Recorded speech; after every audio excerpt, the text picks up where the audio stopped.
I've been here over a decade. Like things that were weird to me at the beginning, things that I thought, oh, that's strange at first. Now they're normal to me. So for you, is the Netherlands the country where you feel the most connected to, like culturally speaking? Whoa, that's such a loaded question. Whenever someone asks me, where are you from? I'm like, I don't know what to say. I was really depressed in Europe. I had no friends, people from work, everyone was so boring. And in Colombia, people were so warm and welcoming. That's why I moved. So I said, I have 2,000 euros for 6 months. And so I have to get a job. If I can rent a place, if I can, do something, I'll stay. And it's been 12 years. So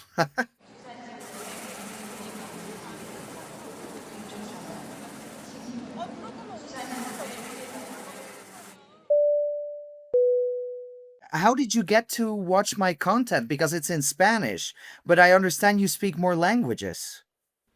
Yeah, I first found your channel probably about 3 years ago, maybe 3.5 years ago. All So right. I started learning Spanish because I met a girl from Colombia who's now my girlfriend. Still to this day. Still to this day, yes. Oh, Three cool. 3 years later, and so I was learning Spanish, and I was obviously talking to this girl who I was very interested in, and we started talking back and forth. And I think she first sent me one of your videos, and it was maybe you speaking Spanish, or I think it might have been a video where you're talking about some kind of cultural Colombian things. I remember watching one talking about how Colombians, when they're on planes or buses, will have the seat all the way back, like they'll lean back Yes, in the seat. fully reclined. Oh my God, I have a story about that. So funny you mentioned that because it happened to me last week. So I was flying back from actually from the Netherlands to Colombia, and in front of me there was, it was a Dreamliner. So it's the how do you call that? The seating was 333. So you have three seats aisle, three seats aisle, three seats. So there was a girl in front of me, a Colombian girl, and next to her, two Dutch women. And then in front of them, also some Dutch women and Dutch guys. They were all on a tour group. So they were all coming to Colombia for a 2 week, like tour travel thing. They had a guide with them and everything. So no one reclined their seat except for this girl. And she like, as soon as we took off, bam, she reclined it. And it's okay, that's what the seat is for. But then because I'm tall, I'm 6 feet tall, 6 foot tall. I'm that's 183 centimeters, 184, something like that. And the thing is that then I'm cramped in my seat. So I feel like I have to recline my seat as well. But there was another guy behind me and he was annoyed. And I was like, I'm sorry, but this girl, she's in my face right here. So I have to recline a little bit. And then when we got off the plane and went through customs, this girl, she was behind me in line. And she was like 4 feet tall. And I'm like, why the hell do you have to recline your seat? Like you have all the space in the world. Yeah, it only really works if everybody does it. If only one Yes. person is doing it, it just pisses off the person behind you. Yeah, exactly. And that was the annoying thing because the people next to me, they did not recline their seats. So I was the only Mm. one reclining. And because the other seats, they were still like in I keep forgetting English sometimes. A vertical position, but that's in Spanish. But they Yeah, were they're upright. They're upright. Hmm. yes, please, your table upright, your seat upright, yeah. So their seats were upright, and because I reclined mine, I could see the other passengers sitting there. So it was so uncomfortable. Like they were looking at me as if I was the bad guy, and I'm like, no, but I have to. I don't have a Yeah, choice. I have a Yeah. choice. There are, I think, a lot of those kind of cultural differences between, let's say Colombia and, I mean, I'm from Canada, so versus Canada. Right. Um, and so I was kind of investigating. I was kind of doing some research because I knew that I was going to go to Colombia and I wanted to know what I was getting into. And so then I found your videos and they were explaining some of these differences from the Yeah. foreign perspective. And I thought, okay, I can learn some stuff here, and so I won't be too shocked when I get to Colombia. And so that's how I originally found your videos. But yeah, that was like, I don't know, 3 years ago. So I've been watching your videos for a long, long time. So I'm Oh really wow. excited that you're here. Thanks for doing this. Thanks. Yeah, I always follow my my gut, and my gut told me like, yeah, send this guy a message back. But it was just so hectic, and I strained my back earlier this week, and oh, I was on the floor. I was crying on the floor. It was so painful. And now I even have some cushions for my back because otherwise I'm not gonna be able to survive it. Oh my God. Was it because you had your seat reclined too far back? I honestly, I was rethinking everything, and this happens when you're in the same position for too long. So if you don't move around, if you don't, get up, stretch, this might happen. And I was thinking about that flight. I was like, is it because I reclined my seat? Are these the airplane seat gods who are punishing me for reclining? The Colombian style is coming back to bite you. Yes, it is. Now, something that I'm curious about because I know you have like a pretty unique cultural background. So I'd like to get into where you're Okay. from originally. Sure. Do you want Hmm. me to tell you, or is So there a yeah, I guess that was. follow-up question? I guess that wasn't really a question. The question would be, where are you from? Oh, yeah. I always dread this question whenever someone asks me, where are you from? I'm like, I don't know what to say because I was born what was then the Soviet Union, but nowadays the country I was born in is called the Republic of Moldova. But my mom is Russian and my dad is Ukrainian. But when I was little, we moved to Germany. They did not let us stay in Germany, so we moved to the Netherlands, and there we got permission to stay. So we got our residencies and everything, and then I grew up there. I went to school there. I started working there. I was a paper boy, so I started working really early, and I did everything. I worked in construction. I worked in a factory, in a toy factory. I worked in a call center. I did everything. I was even a waiter. So I had all different kinds of jobs, trying to make ends meet. And then when I was 24, I moved to Colombia, and now I'm 36. So I've been here for 12 years. So whenever someone asks me, where are you from? If I say, well, I was born in Moldova, but I don't speak Romanian. We speak Russian with my family, and I don't know how it's like living in that country because we left when I was young. And if you ask me about the Netherlands, I haven't lived there for 12 years, so I don't know what the rules are now. How it's like, to study. When I studied, it was free. But now the government gives you a loan and you have to pay the loan back, and everything has changed. So I know more things about Colombia. But if I say, oh, I'm from Colombia, people are like, you don't look like you're Colombian. So I don't know what to say. Yeah, you're kind of lost. You're kind of in between all of them. Yes, yes. How old were you when you moved to the Netherlands? So I was 3 or 4 when we, no, I was 4 when we left.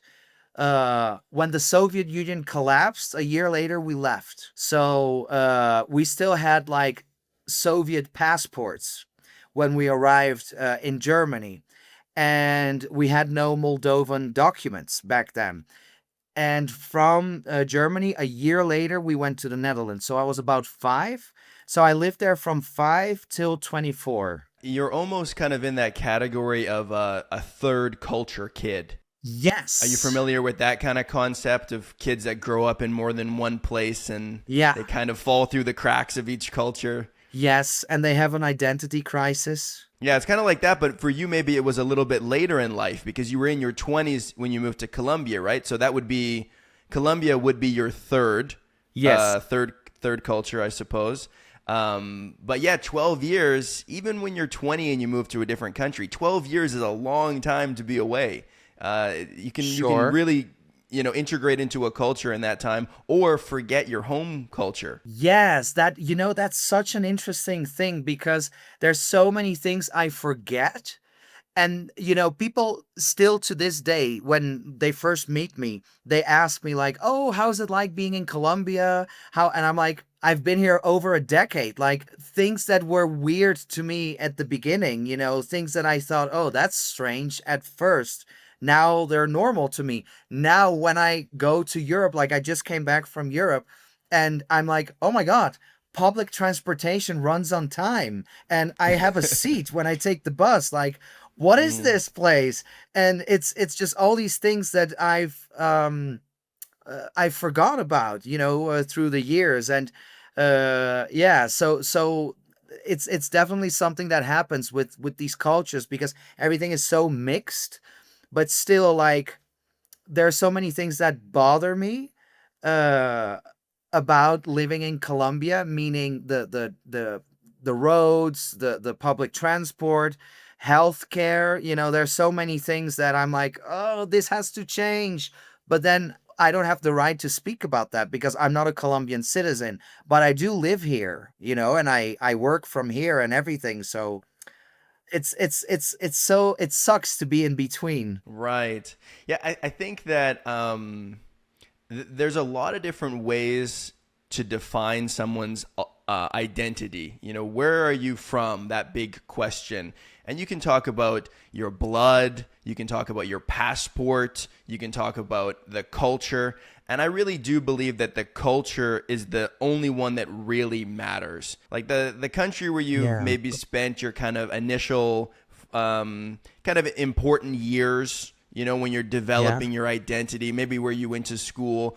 I think that is probably the biggest determiner of your cultural identity. You know, what you can relate Yeah. to. Who cares what your passport says? Who cares what you look like, where your family's from? You know, where you grew up is kind of what we tend to cling to. And it also tends to be how other people treat us, right? When you're communicating with someone else, you can kind of tell, usually by the way that they're speaking, oh, I think you're from the same country that I'm from. So for you, is the Netherlands the country where you feel the most connected to, like culturally speaking? Whoa, that's such a loaded question.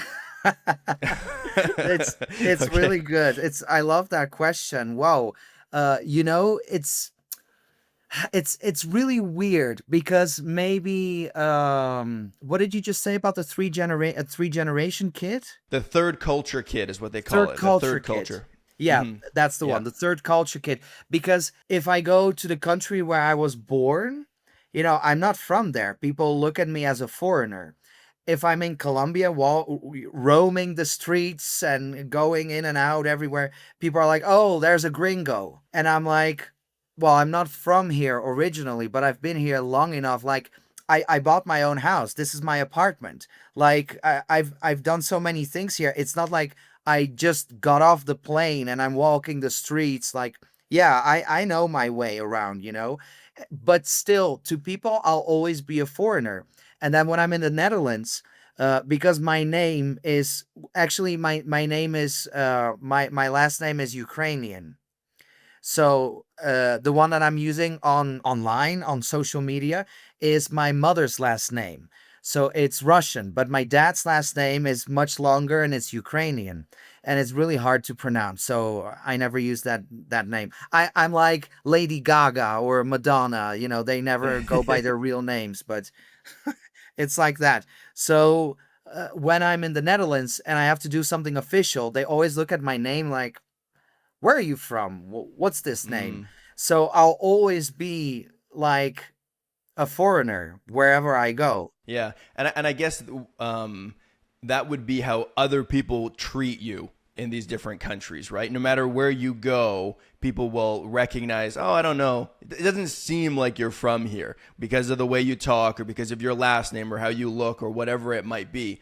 But how do you see yourself? Oh, I really see myself as a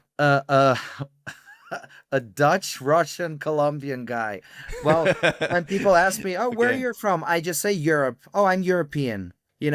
Because that really, uh, it's a more concise answer, maybe. Like, "Oh, I'm European." That's it. But sometimes people get offended. They're like, well, what do you mean European? What country are you from?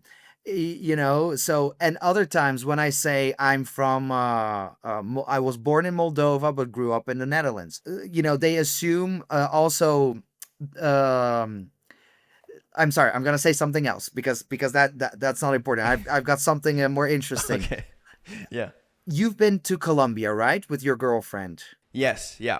I have. Have people treated you a certain way because you were a foreigner? Um, it's a good question. I think that it's pretty obvious when I'm in Colombia that I'm not from there. You know, people can really see that with how I look, and of course, if I speak, it becomes very obvious. I went to Colombia twice, but they were pretty long trips. Like the first trip was for 4 months, and the second trip was 5 months. So it was Okay. 9 months in total that I lived there, and we spent like almost all of that time in Ibagué. If you're Okay. familiar with, Yeah. yeah, just a few hours outside of Bogota, and so it's not an international place, and so everything is No. very Colombian. It's not on the ocean, it's not touristy, and so when people see foreigners, we really stand out, right? It's kind Yeah, of like big time. like Yeah. even for me, like I would be at the grocery store with my girlfriend, and I would see some like foreign looking person, like a white person, and I would be like, like, what are they doing here? Like, what is this? Yeah, And I know. so people did recognize that, and I think it was a little bit of a shock for people sometimes. Right. The one thing that stood out right away when I got there is that they seemed a little bit afraid to talk to me because they didn't think that I could communicate, I guess. Like I was, and to be A fair, language barrier? yeah, and to be fair, there was a language barrier, especially in the first trip more than the second one. But from the beginning, I had enough Spanish that I could kind of get by, and then of course after 9 months, it was much better. But I would be like at the grocery store with my girlfriend, and we would scan up all of our items. I'd be standing across from the cashier. I'd have my wallet in my hand. They would look at me, and then they would look at my girlfriend and tell her how much the groceries were. They would tell her the price. And then I'm like, hey, like I'm right here. And they didn't want to even look at me. And so at first I was kind of offended. I was like, why is it that because I'm a foreigner, you don't want to talk to me? Like I felt that was kind of rude. And my girlfriend was like, they just don't think that you're going to speak Spanish, and they're worried that it's going to be an awkward social exchange, you know? Oh, so And they're so trying to prevent it. It's not about them being shy. It's trying to prevent an awkward interaction. it could be them being shy as well, but it's not the fact that they don't like me because I'm a foreigner. At first I thought they just don't like me because I'm different, and then later it was kind of like, oh, there's probably more to this. It's more nuanced, where they're actually intimidated by me because, I'm Intimidated a even. I'm Oh, a different person. They've like, yeah. for example, some of the family members of my girlfriend that I met there. I asked them, have you ever met somebody who, like a foreigner who doesn't speak Spanish very well, like me, that's learning Spanish? And they said, no, you're the first one. You're the first person that we've met from another, like let's say from a country that's not Spanish speaking. And so Yeah. it's kind of a big deal for them. It's unusual. Yeah, you're a So I was local exotic. celeb. Well, not a celebrity necessarily, but definitely exotic. And so I Yes. guess that's how people treated me. And so always treated me well, but I always kind of got the idea that I was different, and I even Right. had one situation where we were walking on the street. Someone walks by and they go, "Oi, mono," which is like, what is mono? Like blondie or Blondie. like, Yeah. yeah. And I don't even know that person. They're just yelling, "Hey, Yeah. hey, blondie!" Like, and Yeah, so yeah. it made it clear to me that I was different than everybody else, I guess. Yeah, I've had experiences like that as well. And especially at the beginning when you're still like trying to find your feet and you don't really know how to, do things the Colombian way, or it's still a little awkward sometimes, but I think it really depends. But Ibagué, I've been there a few times. And but because I live in, well, now I'm in the outskirts of Bogota. I'm in the night. Where are you from? Toronto? I'm from Calgary originally, but I live in Vancouver now. Oh, okay. Is that okay? Because let me look something up. So you're in Vancouver. I know that is one of the best cities in the world to live in. They say it's like always high on the in the list on the lists? It's a great place to live. Yeah, we're new here. We've just been here about a year and a half, but yeah, it's awesome. Oh, so you're still okay. But let me see. I'm on maps. Okay, I Okay. see Vancouver. I see the airport. Let's say that now I live in Langley or in White Rock, Okay. Yeah. like that. So I'm not in the city. I'm a little further away from the city, but You're still, outside.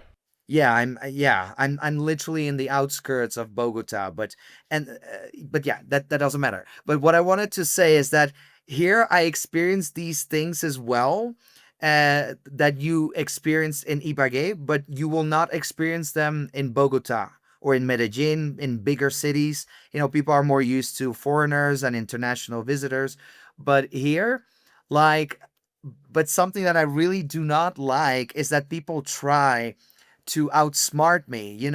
I went into the little corner shop here, the neighborhood shop, and I wanted to buy a pineapple to make juice or whatever.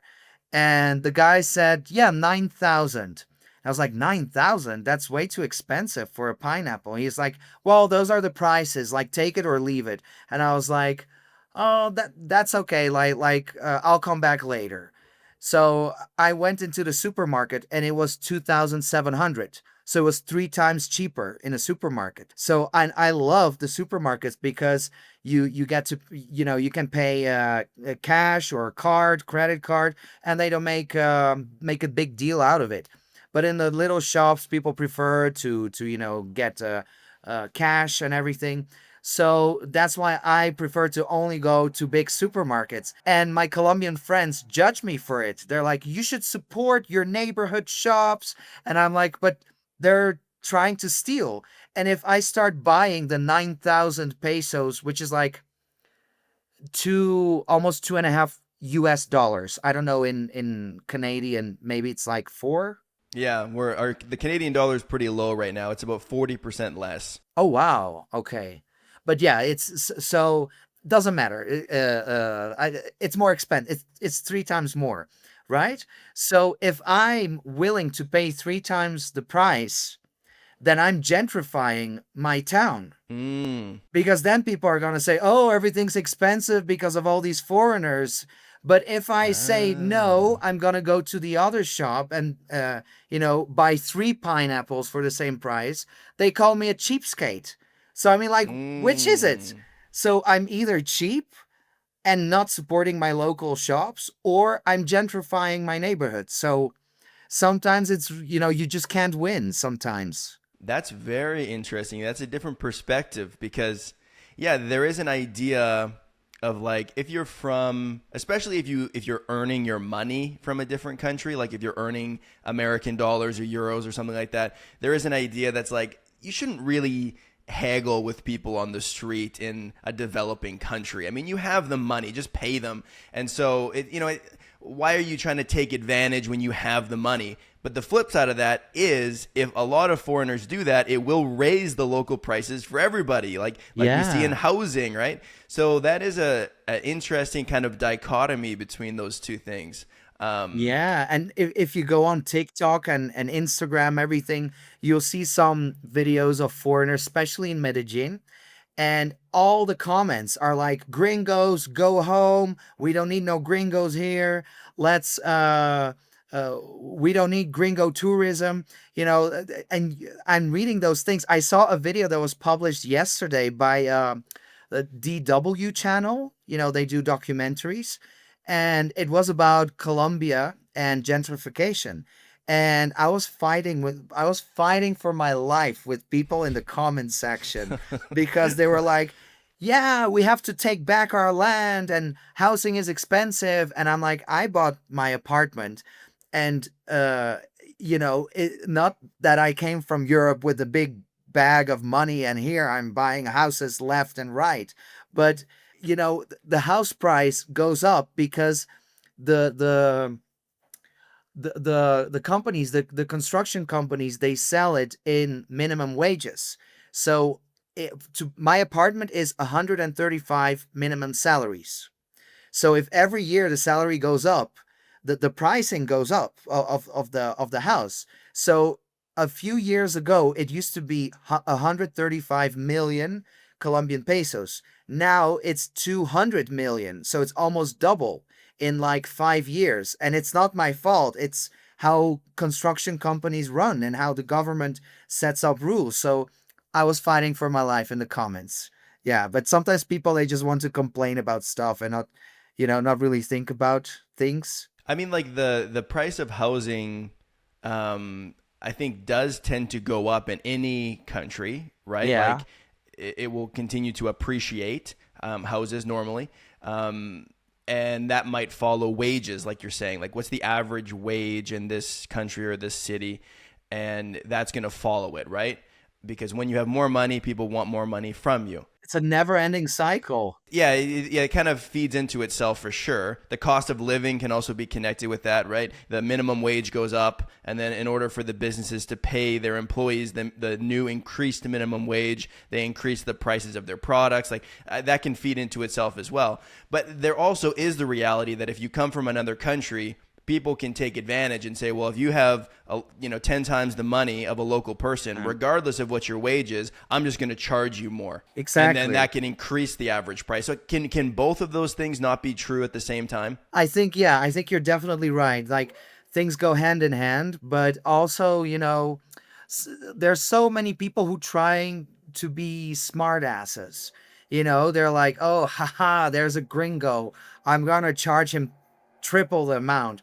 But then if it's a gringo like me who lives here and because what I earn with social media and everything, it's more than a Colombian minimum wage, but it's less than a minimum wage in Europe, in the Netherlands. Like, if I were to move now to the Netherlands, with what I'm earning, it's not enough to pay the rent and buy food. Like, I won't be Yeah. able to survive. But here, I can survive with that. And people don't know, but I'm not going to go into every shop and explain, like, oh, sir, charge me the Colombian price because I live here, I work here. It doesn't make sense. So sometimes I'm really thinking about, like, just wearing a Halloween mask when I go out so people cannot overcharge me. Yeah, I think that you're kind of a specialty case. You're kind of an exception to the rule, right? I think a lot of people, especially in Medellin, are making a significant amount of money when they arrive. And it is true that the housing prices, especially in Medellin, have gone Yeah, up because of that, right? I think that's definitely. undeniable. And so and people do get hurt from that. Local people that just can't afford to live there anymore, even Yeah. though they're from there. I mean, that's a real issue as well, right? Yeah, yeah, yeah. I've been there. I actually did a video on that maybe 2 years ago with a friend who actually lives in Medellin, and we went to restaurants and we went to places, and you see all these digital nomads everywhere, left and right. They're everywhere, and of course, like if you are a restaurant owner or if you are a landlord, you think, hey, you see dollar signs in your eyes, like in the cartoons, and you're like, I can charge them more, and they're willing to pay for that. So why would I rent or sell food to a Colombian for less when I can charge more? And I think that is also part of the problem. Like, Mexico has a huge problem with gentrification, but I think, it's not just the foreigners coming and having more disposable income. It's also locals who are trying to, take advantage of that. And yeah, I don't know, it's just a weird world, but should we just build a wall and not let anyone in? I don't know. Yeah, like that's also problematic, of course. What about putting like a cap on rental prices? Do you think that would solve it?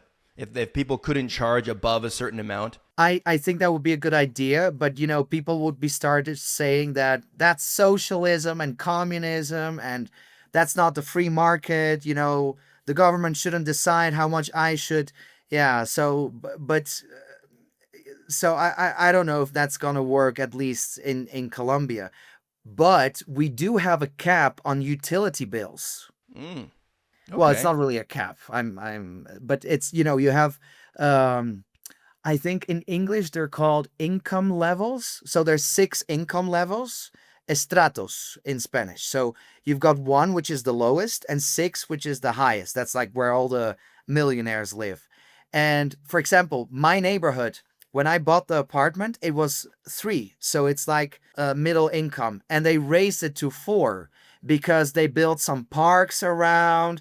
There's a bike lane or a bike path going here. So we've got some parks. So they increased it to four. So now all of our bills are more expensive. And when you live in a lower level, you get a discount because people who live in a higher level pay more to support people in a lower level. So, and everyone is fine with that. But I haven't seen any other country where that happens. Like, oh, you're from that neighborhood? Oh yeah, you're poor. Oh, you live in that neighborhood? Oh yeah, you can afford more money because across the street from me, it's level three.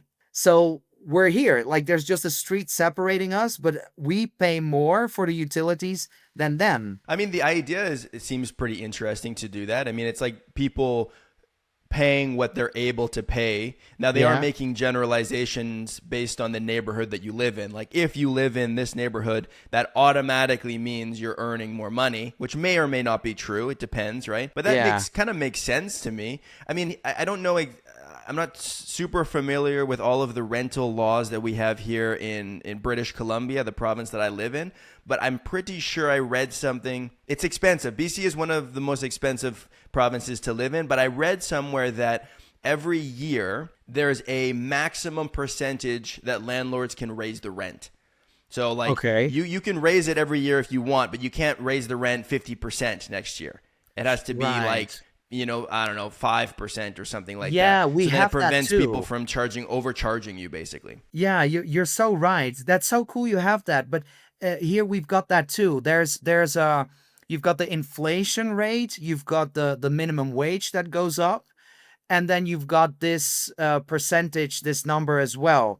So and usually like health insurance, things like that go up with that percentage, and they cannot go up more. But if you're renting an apartment out to someone, and the contract ends, and then the next people move in, then you can raise it. Yes, yeah, yeah, exactly. It only works if you don't leave your apartment. Then Yeah. you can afford to stay in your one apartment. But then if you want to get a different one, suddenly they start from zero again, right? And they can charge you Yep. whatever they want to charge you, which is probably what's happening in Medellin. Probably, yes, yes. And also, I think landlords, they just don't want to renew contracts. Maybe they tell people lies. They're like, oh, we're going to sell the apartment. So unless you want to Right. buy it, oh, you can buy it. Okay. And then they're just rent it to someone with a higher income. Yeah. But And so out of the 12 years that you've been in Colombia, have you spent most of them in Bogota? yes, Okay. 11 years to be exact. And now 11 out of a 12? year. Yes. And now 1 year in the outskirts. Okay, so you're not technically in Bogota then. You're No, technically in a no. different municipality. Yes, yes, definitely. Yeah, yeah. It's called La Sabana, which I always thought that because I read it incorrectly, I thought sabana, which is a blanket, and I thought, oh, Yeah. I'm like in the blanket of, but no, it's not a blanket. It's a whole other thing. Yeah, like Yeah. one, if you put the stress at the beginning, it means like almost like a desert, like a savanna. And if you put it Yeah. at the end, it means a bed sheet, right? Yeah, like a duvet Yeah. or something. Yeah. And I'm Yeah. like, Yeah. yeah, we're covering the city, like we give it warmth or something. I don't know, but no, that's not it at all. And yeah, it's like they also call it like a residential satellite city. So people go to work to Bogota, and then at night all the traffic is back to go back home. So yeah. But yeah, now most people work from home. So I've got lots of neighbors who are working from home who are from Bogota, and they bought in the outskirts because it's cheaper. So and they work from home. So also like Colombians are gentrifying things as well. Yeah. It's a complicated issue, I suppose. Yes, yes. But okay, And enough how did about that. yeah, yeah. Let's move on to something else. How did you end up in Colombia on your very first trip? Oh, okay. So when I was 16 years old, I was a big fan of Shakira. And Shakira, the singer, she had her world tour, and she also did promotion for for her tour. So she went on late night talk shows, and she was gonna be on one in the Netherlands. And I saw her in an ad, and she said, "Text Shakira to this number." So Shakira, she said, "Text my name to this number." And I went back in, that this is how many years? Oh my god, it's 20 years ago. Whoa, time flies. So this was 20 years ago. No, 19 years ago.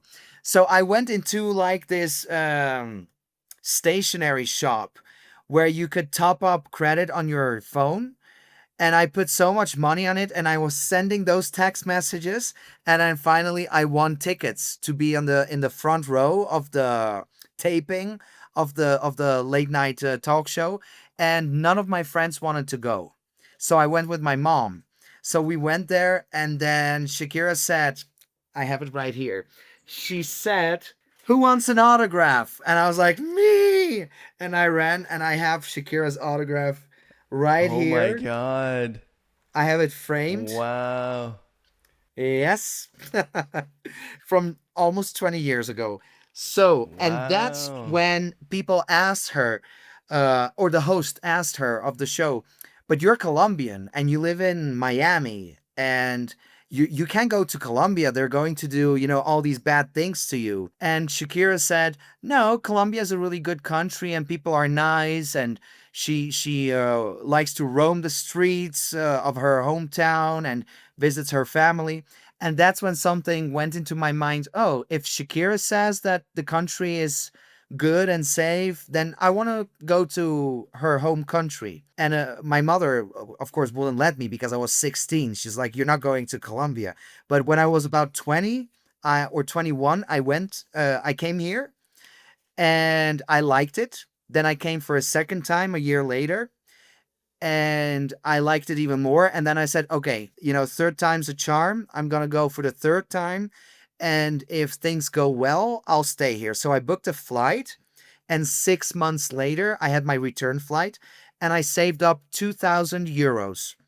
So I said, "I have 2,000 euros for 6 months.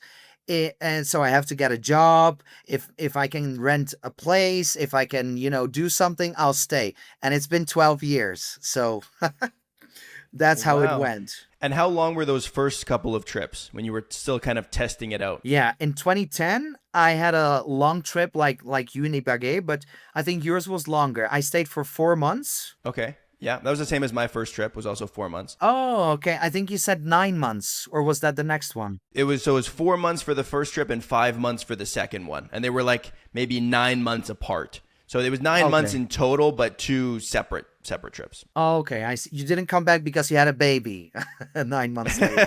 Yeah, 9 months later, no. Believe it or not, no. Okay, okay. Yeah, so 4 months was the same for me the first time, 4 months, and I went to the coast. Actually, oh my God, this is gonna be so cool because I wanted to come to Colombia and get to know the land of Shakira, but I didn't want to go like, for 2 weeks and just party and not get to know the actual culture. So I looked online for volunteering projects. And I saw so many of them. And then in the end, I was struggling between two choices. One was in Ibagué, and one was in Ah, Santa Marta. And I went with Santa Marta because there's a beach, and Ibagué was like just mountains. Like you said, it's beautiful, but there's no sea, there's no beach. It's a little far from the big city. So yeah, I chose Santa Marta, and I went there for 4 months, and I really liked it. I made so many friends. I learned a little bit of Spanish. And then a year later, I came back, but to Bogota because I studied graphic design and I majored in film. So yeah, so in Santa Marta, in small towns, there's no work. You have to go to the big city. So I came to Bogota and I stayed for a month, and I was like, okay, let me, see this how the city's like, because everyone was like, oh, Bogota is so dangerous and it's so cold. It's and I liked it. And it felt really European to me because, a big city and a little bit like New York, maybe as well. And then I went back to the Netherlands. I saved up the 2,000 euros. So it took me like a year maybe to save that money up. And then I came and I stayed for 6 months. Then I returned to the Netherlands after the 6 months. And then I bought a one-way ticket back to Colombia. Wow. So you went to Colombia kind of with this idealized version of what it would be like based on what Shakira said. Like you were like, Yes. this is where she's from. This is going to be amazing. And it sounds Yeah. like the country lived up to your expectations. It was everything that you hoped it would be. Is that right? Oh, it exceeded my expectations actually because, when I started Googling pictures of Colombia and you see the most beautiful places on Google, and it's like, whoa, that's how it looks like. And in reality, yeah, that is how Colombia looks like. But there's there's two ends on the stick. So there's one end which everything is so beautiful, and then there's another end which you have to be more careful. Like, don't carry around hundreds of dollars in your wallet or walk with your phone on the streets. You have to, be mindful of those things. And yeah, but I learned all of that and I thought, yeah, I was really depressed in Europe. I had no friends and people from work, everyone was so boring. And in Colombia, everyone was like, yeah, happy hour, let's go out. Let's Oh, you're hungry? Come over to my place. And it was people were so warm and welcoming. That's why I moved here initially. Yeah, it's very different. Like, for me, I was expecting it to be different when I first went there to visit. I had never been to Latin America at all. What was your thought? What were your thoughts before you got off the plane? What were you expecting or thinking? Well, it was a little bit different for me because I was going for my girlfriend, right? I wasn't going for Colombia. And But did you so travel together from Canada or was she in n- n- Colombia? she was in Colombia when we Oh, okay, started so talking. you were coming alone and you were going to I see was her. coming alone. Exactly. Yeah, I met her through a language exchange app. So it was all online. I was learning Spanish. She wanted to Oh, practice her English, and then we met through that. And so we talked for 5 months, and then after that, I said, "Okay, I'm going to quit my job and I'm going to go to Colombia." And so I knew whoa. nothing about Colombia really. And I had been to Mexico for a week when I was 10 or something like that. Spring And break? other than that, Oh, when you were 10. That's a little early. it was a family vacation in Puerto Vallarta. Like it Okay. wasn't a cultural exchange by any means. My Spanish wasn't great. And so I was a little bit nervous. I didn't know what to expect. And when I got there, it really did feel like a different planet. Like it's different. It's very different than Canada, and I'm sure it's very different than the Netherlands. That's why you left. And but it was a lot. It was a lot to take in at the beginning. How was it for you when you first arrived? Was there like some culture shock for you in those first 4 months? Yeah, I remember it as clear as day. I got off the plane in Santa Marta and there were no jet bridges. So it was still the old airport. Like they've renovated and everything now. But back in 2010, 15 years ago, that's when I first came here. Uh, it was raining. We got off the plane and it was raining and everyone just got wet and you had to walk to the terminal. And then there were some fans like on the ceilings and they were like barely hanging there. I was like, this fan is just gonna decapitate my head. And there was no carousel with the luggage. It was just some guys who brought in all the luggage like by hand. And uh but for me, I wasn't like shocked, like, oh my god, this is so bad. I was more like, oh, this is fun. This is like an adventure. Like, and then my friend from the ch- um what's it called? The Not the charity, but the Volunteering, like yeah, the from the volunteering thing. Yeah, yeah. So she was there with another friend of hers. They picked me up and we took a cab and it was nighttime And I just opened the window and I was like, "Oh my god, look at all these palm trees. Look at the Caribbean Sea." And I was so surprised. Then they brought me to a homestay cuz I stayed 1 month and after that I was broke out of the 4 months. So I stayed 1 month with a family. You know, I had breakfast, lunch, dinner, they washed my clothes, everything. So it was really good, and it's good to really immerse yourself into the culture like by living with people who are from there, but they were overcharging me big time. So yeah, they made good money, but you're from Europe, you're like, yeah, that's not so expensive, but for Colombia it was like, whoa, you're paying that? Like that's insane. So yeah, I did that for a month, and just everything.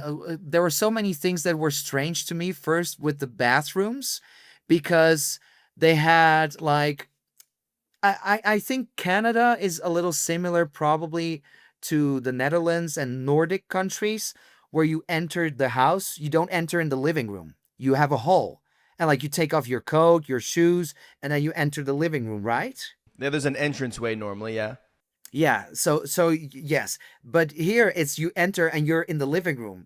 So and right next to it it was the bathroom.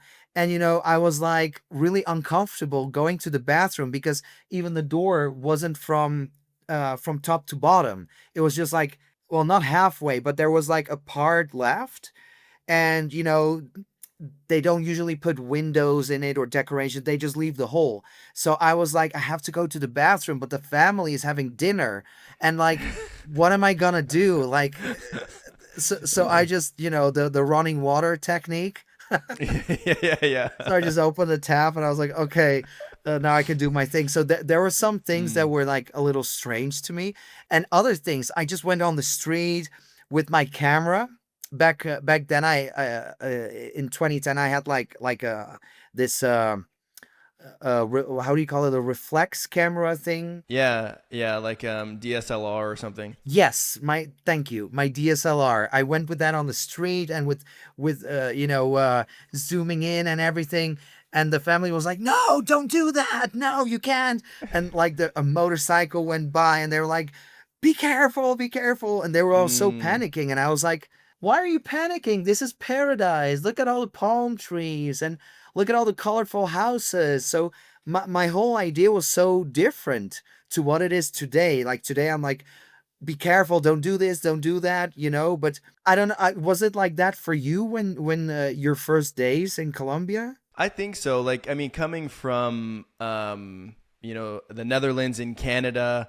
I mean, we have our at least in Canada. I don't know really know about the Netherlands. I mean, there's different kinds of crime here. We don't have really petty crime on the streets, Yeah, and so yeah. you get kind of spoiled. Where I mean, you can walk around in Canada, here in Vancouver, you could walk around with any amount of cash you want. You could have $100 bills falling out of your pockets. You could have two iPhone 14s, and no Yeah, one's gonna do yeah. anything. Like, it doesn't matter.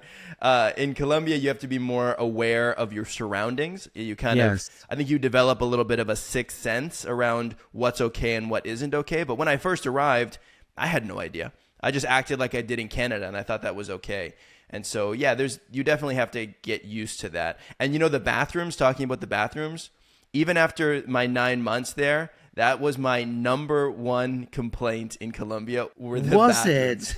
it? The Oh my bathrooms, gosh. oh my God. I had like a checklist essentially of what a good bathroom should have. Oh, this is interesting. I'm all ears. Yeah. So, okay, so I think a good bathroom needs to have a door, okay? And Yeah. ideally a full length door, not the gaps that you're talking about. Yes, exactly. Thank you. The Yeah. door needs to be able to lock, okay? Yeah. You need to have a toilet seat on the toilet, which I thought, before I went to Colombia, I thought every toilet had a toilet seat. Then Yes, I you learn know. very quickly that that is not the case. And it also needs to have toilet paper. So if it has those kind of four things, then I think it checks out. The percentage of toilets in public washrooms in Colombia that have those four things, probably 10%, maybe 15 if you're Yeah, if lucky. if you like go to a really fancy mall in a good Mm. neighborhood, they will have Yep. these toilets, and like even the automatic, soap dispensers, and the water, everything, the dryer, to blow dry your hands. But yes, I'm still surprised sometimes. And the worst thing is when you go to a friend's house and they don't have a toilet seat. And like, well, Yes. we're guys, we don't always need toilet seats, but you're just looking at it like, how do you do that? Do you just sit on this, like on the edge of it, or do you like hover over it, or what do you do? And the toilet paper, especially girls, they carry toilet paper in their purses. Or if you go to the train station, they'll sell you like toilet paper. Like you'll need to pay a couple of dollars to get in, and then with that entrance fee, you could say you get toilet paper. But what Yeah, blows my it's like a mind at premium. like yeah, it's like you pay for the premium. What blows my mind at the like, for example, we went to the North Terminal in Bogota a lot. Like we passed through there a Okay. lot, and it is a pretty big terminal. There's lots of buses coming and going all the time. They have these big washrooms that you need to pay to get into, and Yeah. I'm thinking, okay, that's fine. You pay, but you pay the premium to get a better service. Then you go into the washroom, and there's no toilet seats. And I go, Yes. I'm paying for it and there's still no toilet seats? Like, what is Yeah, this? I know. And sometimes they look like a cheap gas station, toilet that, Oh, yeah. yeah. And sometimes what I also don't like about public toilets is not all will have soap. So you're like done and you want to wash your hands and there's no soap, or there's no like paper towels or anything to dry your hands. And that's when I go to posh or fancy malls, I'm always like, ooh, look at this, like it's Yeah. fancy. Yeah. Or the airports. The airport always has good bathrooms. True. Yeah. Yeah, and it's so strange to me how to locals it's completely normal. I'm like, but you see when you go to the airport or somewhere, like it's really good. That's how it's supposed to be. And then you have the contrast of something opposite. But for me, by now I'm used to it. I'm like, I have my own bathroom. I've, accustomed it. This is a funny thing, and it's true. This morning I broke my toilet seat because I strained my back. So it took me like Uh, to get on the seat, and then I just wiggled too much, and it broke. So I have to get a mm. new so I don't have a toilet seat right now. Oh my God. But you're used to it now. After living in Colombia for 12 years, you don't need it anymore. No. Well, I used the broken one, so it's just like broken on the toilet. It's terrible. But what I tried to say was that I'll go out and I'll buy like a proper toilet seat, like something good and comfy. I'm not gonna be like, oh, it's okay. I'll just leave it like this. Like, no. Yeah, I think not to hammer on negative aspects or things, but it's just cultural differences when you see that. I don't want to say about all Latin American countries, but I can talk about Colombia, that people have different priorities. Like they look at me and Yes. say, "You're traveling all the time." And I'm like, "Yeah, but I don't go out partying." And when I work, I don't have to give my mother money and my sister and my uncle, and like I work, I earn money and I spend it on the trips. And people look at me, how do you do that? And then you see them every Friday, Saturday, you see them on Instagram, like they're in the club, they're drinking. And I'm like, I don't do that. So I save money on that. But it's the priorities, right? Sure. Yeah. There's always a give and take, right?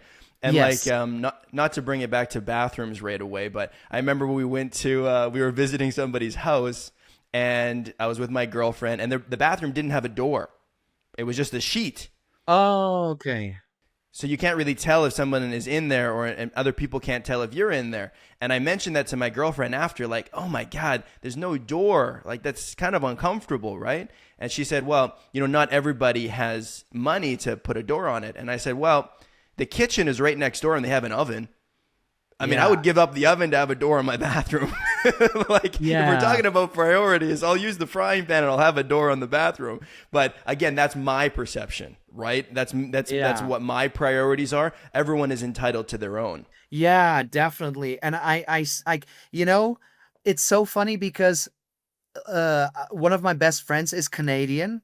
He is from Winnipeg, And Okay. yeah, Manitoba. He's got a big Manitoba flag over his bed and all everything. And he is I've noticed that I can talk to Canadians, I can talk to other Europeans, and it's like we really get each other. But because Canada and Europe, it's different continents, but still we really get each other.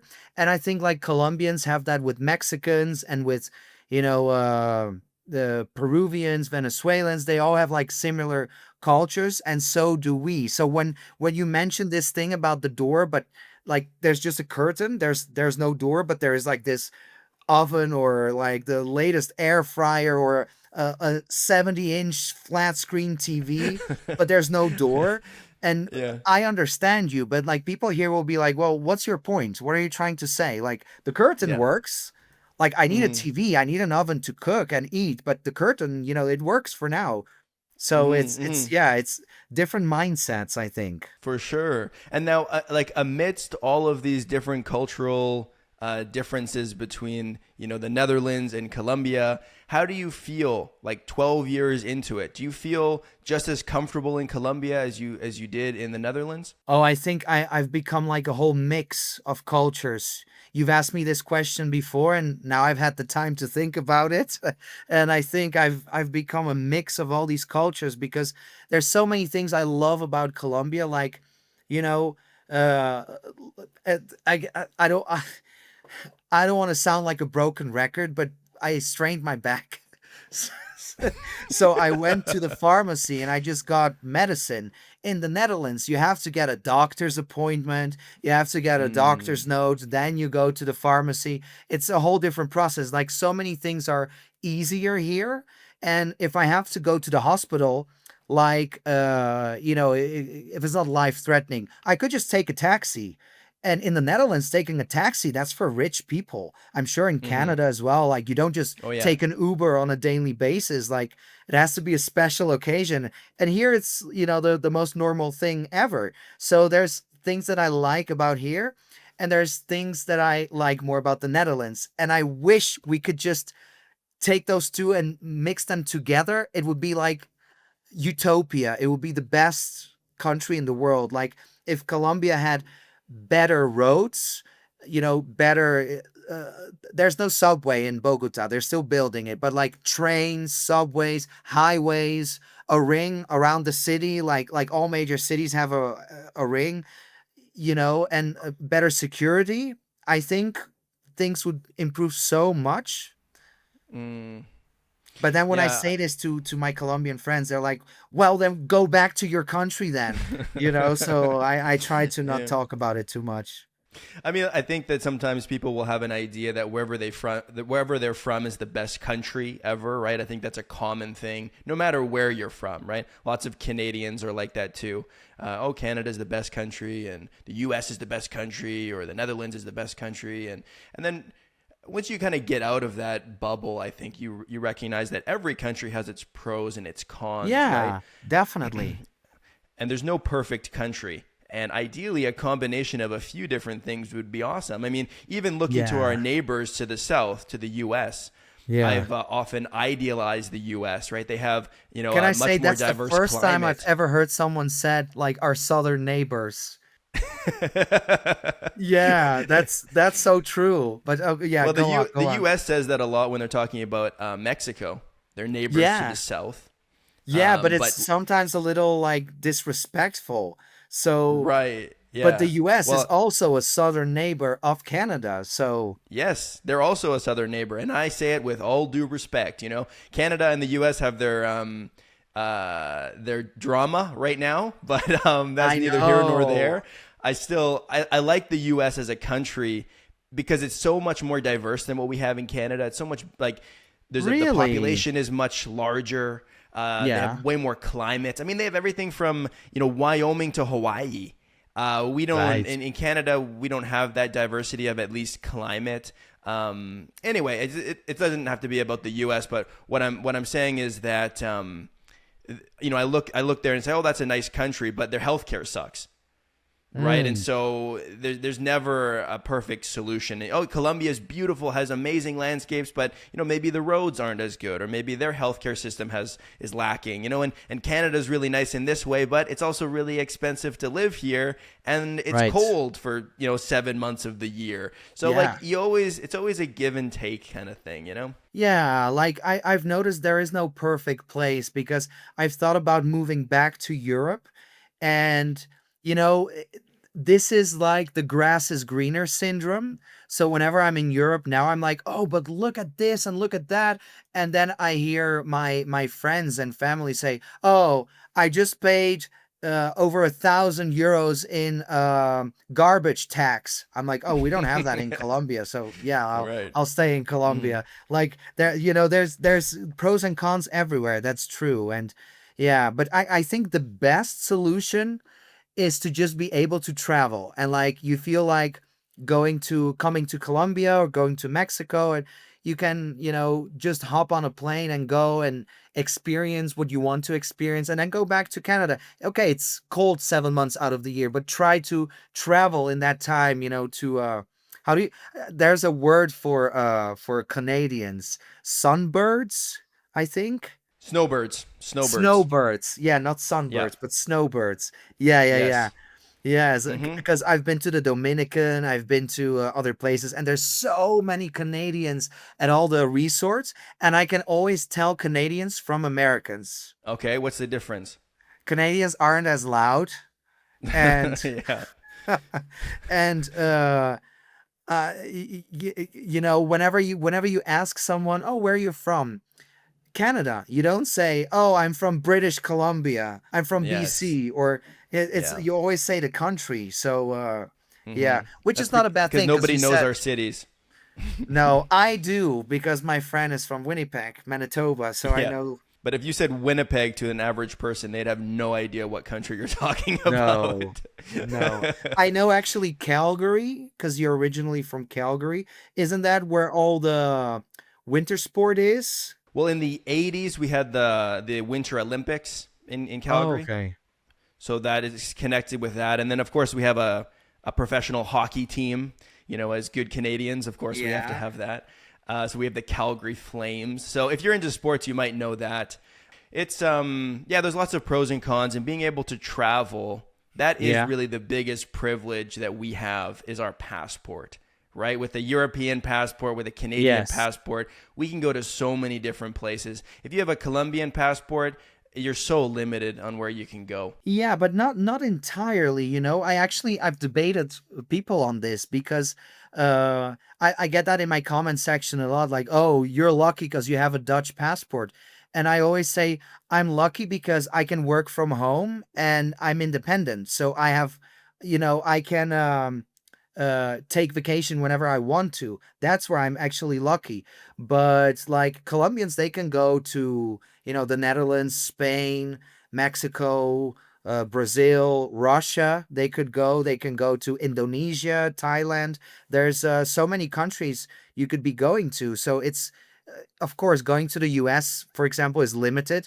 And going to Canada is also like you have to get a visa because I can get an electronic visa, just online application and I can go to Canada. It's true that for certain countries, it's easier having a Canadian or Dutch passport. Also, when you enter the country, like there's no questions asked. But with a Colombian Yes. passport or, a Mexican or maybe, I don't know, a Peruvian, they might be, raising eyebrows and like, "Oh, what are you doing here?" Or, yeah, so it's more difficult to travel. That's true. Like with our passports, we can go to all of those countries that you mentioned and then some, right? Like we Exactly. we can And go then we can go some. to Thailand and we can go to we can go to wherever else, Spain, you said Italy, but then we can also go to Australia, we can go to New Zealand, we can go to Yeah. UK, we can go to the US. I mean, I can go to the US without anything, just my passport. I can just walk across the border and stay there for 6 months if I Wow. want, right? I cannot go to the US. It's different. It's different because you have a European passport. Uh no, it's different because there is an electronic visa for the US and it's called ESTA. And all European Union countries, if I'm not wrong, can get this visa. So if you're from Estonia, Finland, I believe Bulgaria, Romania, France, you can get this. Also, Japan, South Korea, I believe Australia, New Zealand, and Chile. So Chile is the only Latin American country that can get a very easy US tourist visa. But if you went to, and there's a list of countries, Syria, Cuba, North Korea, you cannot get this visa. My visa was canceled because I went to Cuba.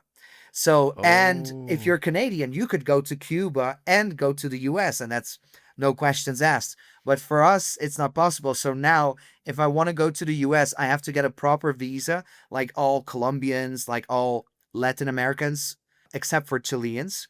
So I have to go through the same process, and it's really like complicated, and I'm like, why is everything so hard? If it should be easier for all people. But yeah. It's so arbitrary. I mean, it's like nobody chooses where they're born. You're just born there, and then that's the passport you get. And then other Yeah. countries will determine what your level of risk is, right? Oh, you're from Colombia. That means Yeah. that you're not going to go back to Colombia. You're going to overstay your visa. It's like, well, is that true? Like they treat people as if they've committed a crime before they've done Yeah. it.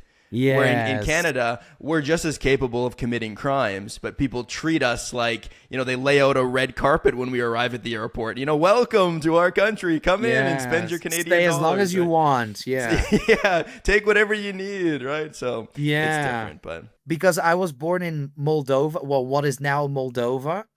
If I had a Moldovan passport, that's even more restrictions. Like Moldovans, if I'm not wrong, they changed it, but they could not just travel to Colombia, and Colombians could not go there. They needed to get a visa.